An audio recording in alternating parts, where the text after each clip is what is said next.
السلام عليكم ورحمة الله تعالى وبركاته. نحمده ونصلي على رسوله الكريم. أما بعد. கண்ணியத்திற்குரிய அல்லாஹ்வின் நல்லடியார்களே, அல்லாஹ்வின் அளப்பெரும் கிருபையினால் 8வது தராவீஹினை மிகச்சிறப்பாக நிறைவேற்றினோம்.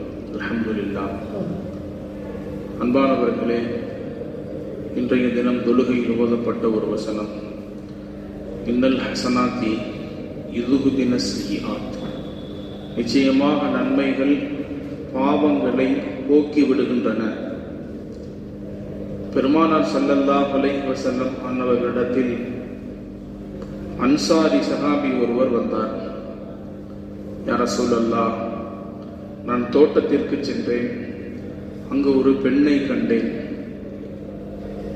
என்னால் என் இச்சையை கட்டுப்படுத்த முடியாமல் அந்த பெண்ணை கட்டி அணைத்து முத்தமிட்டு விட்டேன். தவறு செய்வதற்கு முயன்று என்று தான் செய்த குற்றத்தை, தன்னுடைய பாவத்தை பெருமானாரிடத்திலே வந்து சொன்னார். இந்த பாவத்திற்கு பரிகாரம் உண்டா என்று கேட்கிறார். பெருமானார் ஸல்லல்லாஹு அலைஹி வஸல்லம் அவர்கள் சிறிது நேரம் அமைதியாக இருந்தார்கள். உமர் ரலியல்லாஹு தஆலா அவர்கள் இதை கேட்டுவிட்டு சொன்னார்கள், ஃபக்கத் அஸரல்லாஹு துனுபஹு ஃபக்கத் அத்ஹர்து லிநஃப்ஸிஹி. இவர் செஞ்ச பாவத்தை அல்லாஹ்வே மறைச்சிட்டான், யாருக்குமே தெரியாது. அல்லாஹ்வே இவர் செய்த குற்றத்தை, பாவத்தை மறைத்த பொழுது இவர் ஏன் வெளிப்படுத்த வேண்டும்? மறைஞ்சது மறைஞ்ச மாதிரி இருக்கட்டும், அவர் குற்றத்தை உணர்ந்துட்டார்கள் என்று உமர் ரலியல்லாஹு தஆலா அவர்கள் இந்த வார்த்தையை சொல்றாங்க. அப்பொழுது இந்த வசனம் வருகிறது, இன்னல் ஹசனாத்த யுதுஹிபின ஸய்யிஆத், நிச்சயமாக நன்மைகள் பாவங்களை போக்கி விடுகின்றன. அன்பானவர்களே, மனிதன் என்றாலே பாவம் செய்யக்கூடியவன். நான் ஆரம்பத்திலே சொன்னேன், இந்த உலகத்தில் வாழக்கூடிய மனித வர்க்கத்தினர் சந்தர்ப்ப சூழ்நிலைகளை கருத்தில் கொண்டு சில நேரங்களில் ஈமானுடைய பலகீனத்தினால் சில தவறுகளை செய்வதற்கு வாய்ப்புண்டு. தவறுகளை திருத்திக் கொள்வதற்கும் தவறிலிருந்து வெளியேறுவதற்கும் அல்லாஹ் செய்த ஏற்பாடுதான் இபாதாத்துகள். நாம் செய்யக்கூடிய நல்லறங்கள் இபாதாத்துகள், நாம் செய்யக்கூடிய குற்றங்களுக்கு அது பரிகாரம். நாம் செய்யக்கூடிய எல்லா நல்லறங்களும், அது சதக்காவாக இருக்கட்டும், தான தர்மமாக இருக்கட்டும், தொழுகையாக இருக்கட்டும், தஸ்பீஹாக இருக்கட்டும், இஸ்திக்ஃபாராக இருக்கட்டும், ஸலவாத்தாக இருக்கட்டும், எதை செய்தாலும் செய்யக்கூடிய நல்லறங்கள் இபாதாத்துகள் அத்துணையும் நம்முடைய பாவங்களுக்கான பரிகாரங்கள். பெருமானார் ஸல்லல்லாஹு அலைஹி வஸல்லம் அவர்கள் சொல்வார்கள், நீ ஒரு தவறை செய்து விட்டால் அந்த தவறை போக்கக்கூடிய ஒரு நன்மையை உடனே செய்துவிடு.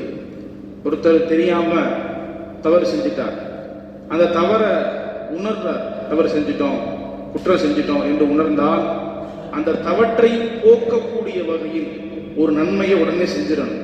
தொழுகையாக இருக்கட்டும், 2 ரக்காத் தொழுதா இல்லாட்டா தௌபா கட்டணும், அல்லது ஏழைகளுக்கு தான தர்மங்களை வழங்கி நாம் செய்த தவற்றிற்கு உண்டான குற்ற பரிகாரத்தை உடனே செஞ்சு அது சரி செஞ்சிடணும். குற்றத்தை செய்து குற்றச்சுமைகளோடு தான் வாழ வேண்டும் என்றிருந்தால் இந்த உலகத்தில் ஒரு புண்ணியவானை கூட நம்ம பார்க்க முடியாது. ஒருத்தர் பாவம் செஞ்சிட்டாரு, பெரிய பாவமா இருக்கட்டும், சின்ன பாவமா இருக்கட்டும், அவர் செய்த குற்றத்தை வைத்து அவரை அடையாளப்படுத்த வேண்டும்.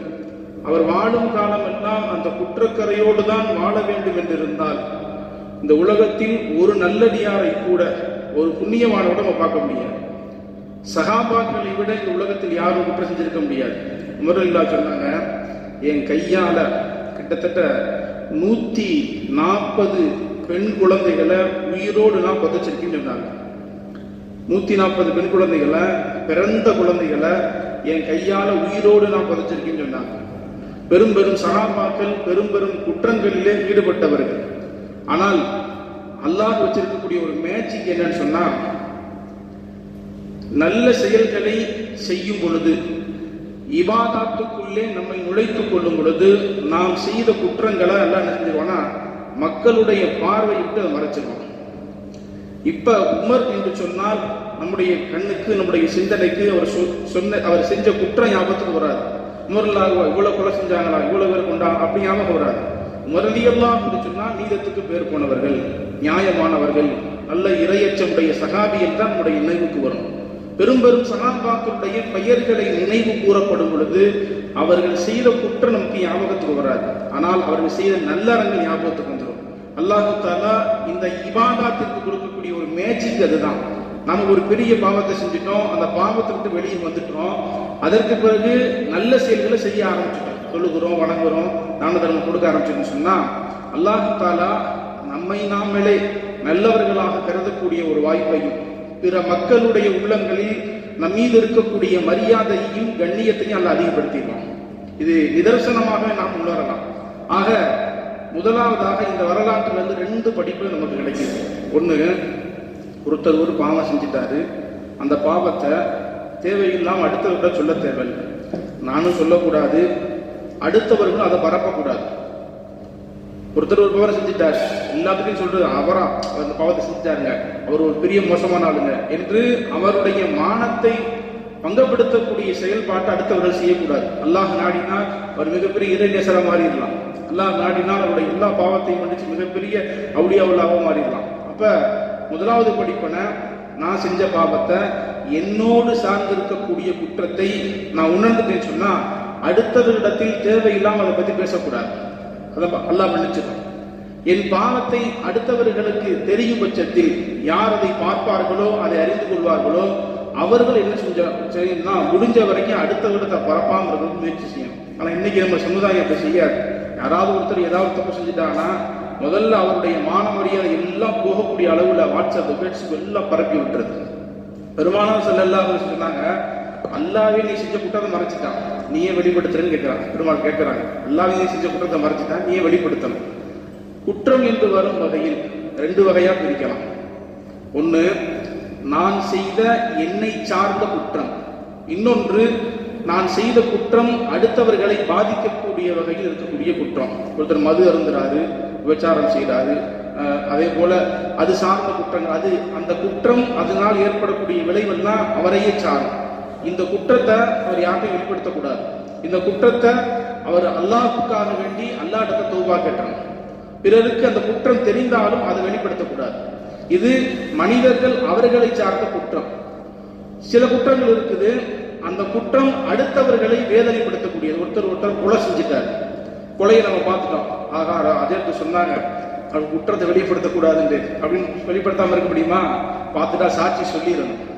ஏன்னா அவர் செஞ்சிருக்கிறது யாரு? அடுத்தவருடைய குற்றத்தை அடுத்தவர்களே அது பாதிக்குது. அவர் செஞ்ச குற்றம்.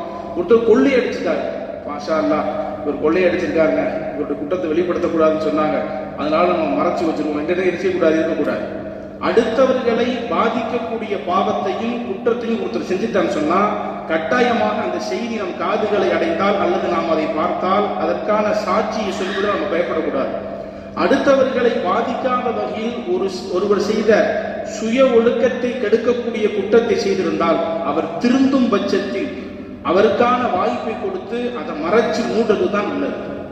இது இஸ்லாம் நமக்கு சொல்லிக் கொடுக்கக்கூடிய அற்புதமான ஒரு ஒழுக்கம். 2க்கு வித்தியாசம் இருக்குது. அடுத்தவர்களை பாதிக்கக்கூடிய குற்றத்தை செய்யும் பொழுது அதற்கான சாட்சிகளாக நாம் நிற்க வேண்டும். அடுத்தவர்களை பாதிக்காத பாவங்களை, அல்லாஹ்வுக்கும் அவருக்கும் மத்தியில் இருக்கக்கூடிய ஒரு குற்றத்தை ஒருத்தர் செஞ்சிட்டான்னு சொன்னா அவர் திருந்துவதற்கான வாய்ப்பாக, அவர் திருந்துவதற்கான ஒரு வாய்ப்பாக நாம் அந்த குற்றத்தை நமக்கு தெரிஞ்சு வச்சு சொன்னா கொஞ்சம் அமைதியா இருந்துடணும், சரியா போய் விட்டுருங்க. அல்லாஹ் நாடினால் அவருக்கு ஹிதாயத்தை கொடுத்து ஒரு மிகப்பெரிய இறைநேசராக மாறலாம். இந்த சம்பவம் தான் இந்த இடத்துல நடந்திருக்கு. ரசூலுல்லாஹ் வந்து சொல்றாரு, அந்த பாவத்தை செஞ்சுட்டேன், ஏதாவது குற்றம் பரிகாரம் இருக்கா? ரசூல் அமைதியா இருக்கிறாங்க. அப்ப என்ன செஞ்சு அல்லாஹ்வே திருவசனத்தை இறக்கி கொடுக்கலாம். இன்னல் ஹஸனாத்தி யுத்ஹிபுன் ஸய்யிஆத், நாம் செய்யக்கூடிய எல்லா நல்லறங்களும் நம் பாவங்களுக்கான அது பரிகாரம். வல்ல ரஹ்மான் நம் எல்லோரையும் குற்றமற்றவர்களாக புண்ணியவான்களாக வாழக்கூடிய தௌஃபீக்கினை தந்தருவானாக. ஆஃபிரு தஅவானா அல்ஹம்துலில்லாஹி ரப்பில் ஆலமீன்.